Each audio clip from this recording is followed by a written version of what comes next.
Hello ladies and gentlemen, welcome back to the Big Cat Sanctuary. We're live again. We are with the fabulous Ngozi over here. Let's go and have a look. There he is.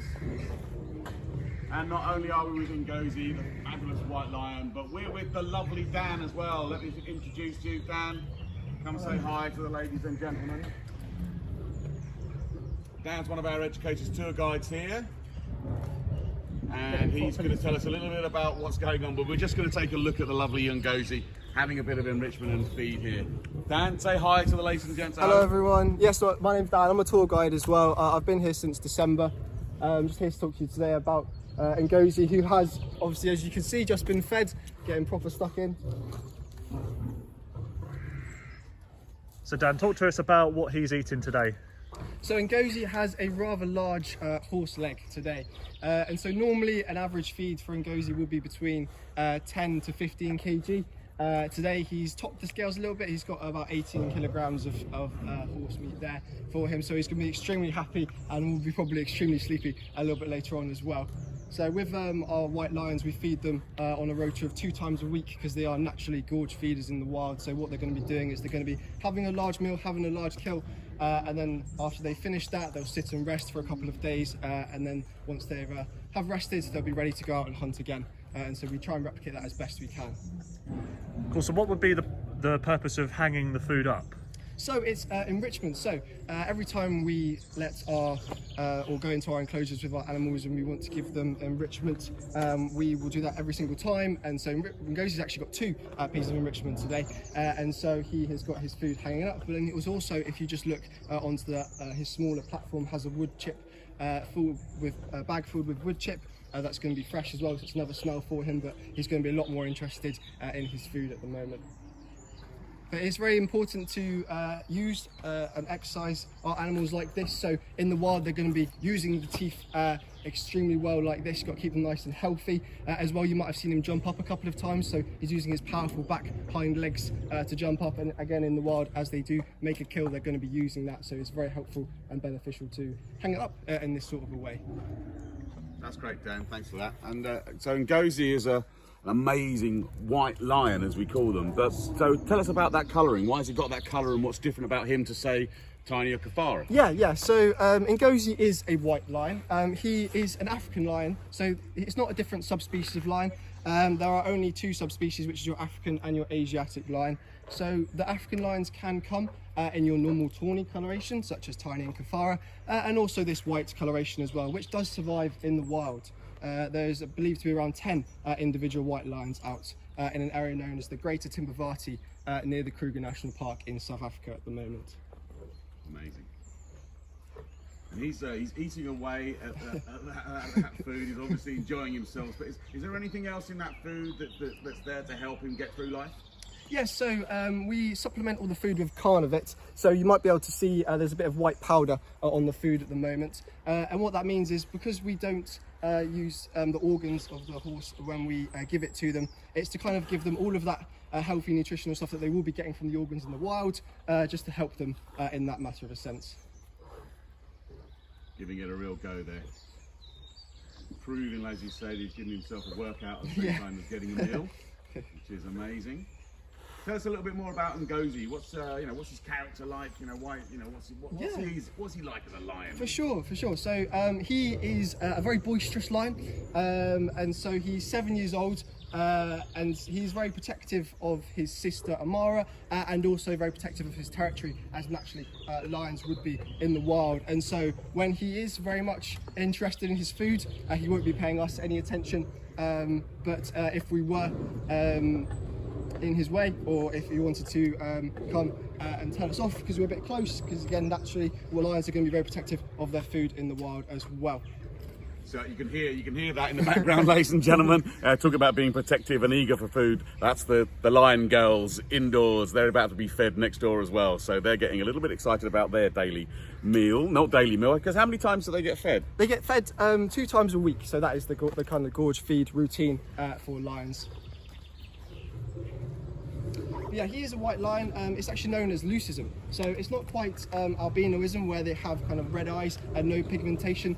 Ngozi does have that pigmentation. He has that kind of sandy coloration to him. And he's also got blue eyes, if he was close enough for us to see.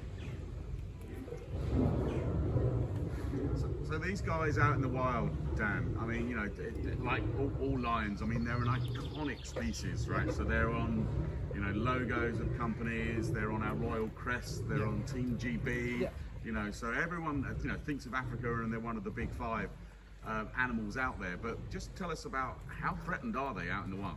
So, yeah, unfortunately, the International Union for the Conservation of Nature now lists lions as vulnerable species. 200 years ago, we had about 100,000 lions. Now, only about 20 years ago, we had 40,000 lions.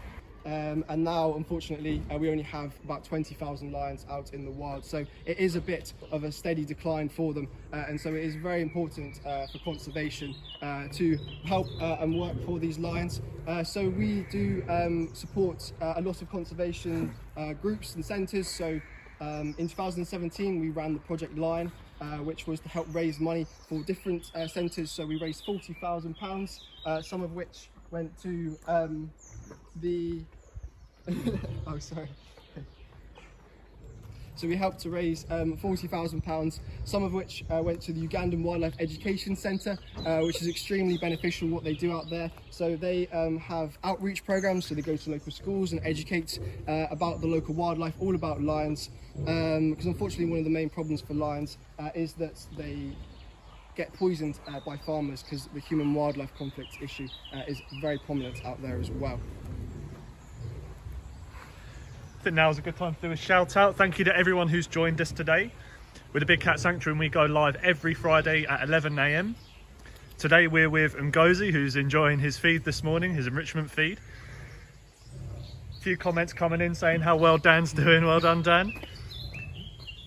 So earlier on you mentioned about after this he'll be very sleepy. How much do lions sleep a day? So yeah, if he's not being a boisterous male, he will be chilling, and so that'll be between 20 to 22 hours a day lions can sleep for, getting a proper good workout from that horse leg there. And so yeah, if you do come and see Ngozi tomorrow, a lot of the time they will be either on their top platform, or Ngozi does like this spot just down here where he'll be chilling and relaxing and sleeping, as lions are very famous for. So, yeah.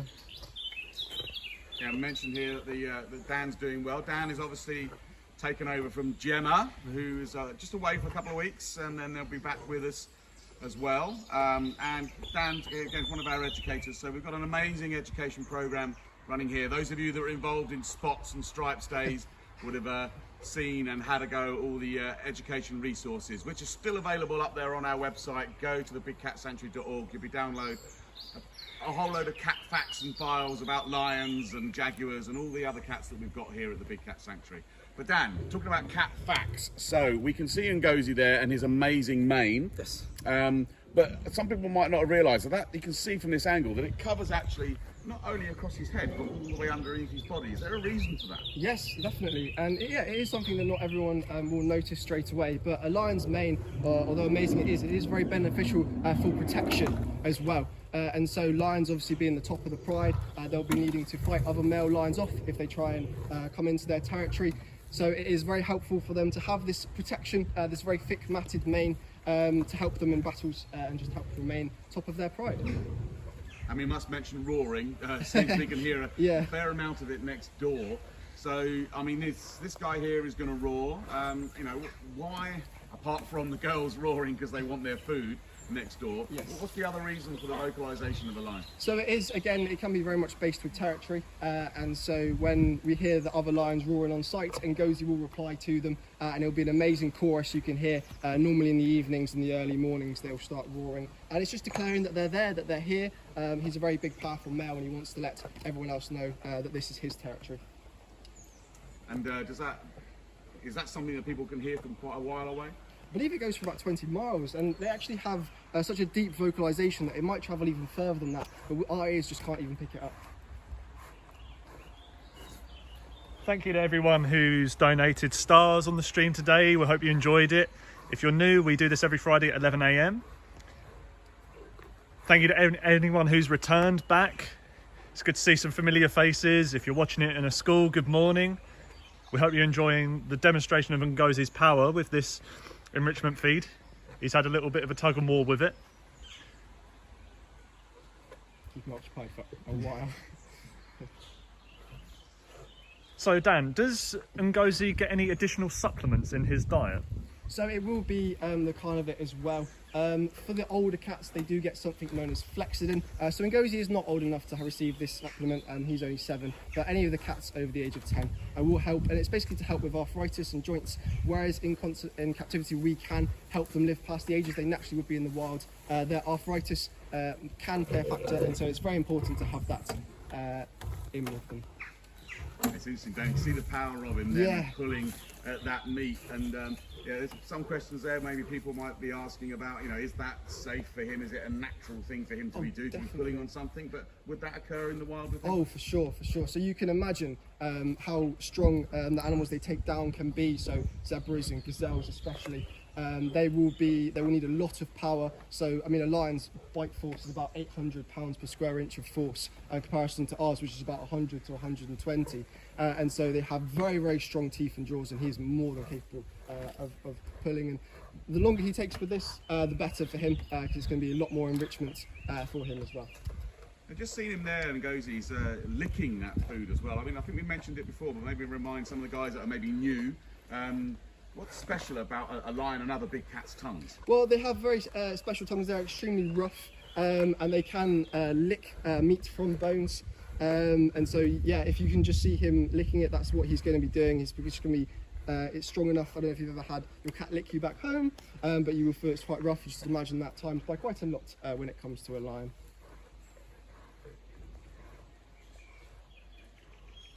Amazing to see.